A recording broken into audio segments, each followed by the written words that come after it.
কাকিমা। হ্যাঁ দাঁড়াও দাঁড়াও দাঁড়াও। বলছি তুমি নাকি খুব ভালো রান্না করো শুনেছি। হ্যাঁ। তা আমাদের বাড়ি রান্না করবে তুমি? হ্যাঁ করতে পারি, পসিবল নিশ্চয়ই পাবো, করবো, কিন্তু আমার দুটো শর্ত আছে। বাবা তোমার আবার শর্ত, তুমি হ্যাঁ রান্না করো? হ্যাঁ, কি শর্ত আমার এই তুমি? সপ্তাহে 2 দিন ছুটি লাগবে, আমি একটু সিনেমা দেখি, ভালো ভালো গান টান আমার পছন্দ।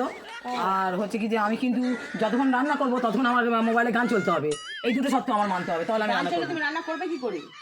না না, গান টান চলে যাবে না, এমনি যদি রান্না করতে হয় তাহলে বলো, গান চললে রান্না ভালো হবে না। নিকুচি করেছে আপনার রান্না। তাহলে আপনি রান্না করবেন না? না, যে বাড়িতে আমার গান চলে না সে বাড়িতে আমি রান্না করি না। বাবা সামান্য একটা গানের জন্য আপনি এত টাকা রান্না কাজটা ছেড়ে দিলেন? না, আমি রান্না করবো না, গান চলবে না, আমি রান্না করবো না, রইলো আপনার কাজ, আপনি লোক দেখে নিন। বাবা এই গানটা কি হয়ে গেছে, ভীষণ ভাবে মানুষের মনে প্রভাব ফেলেছি। এই গান গান করে না জানি আর কত কি হবে।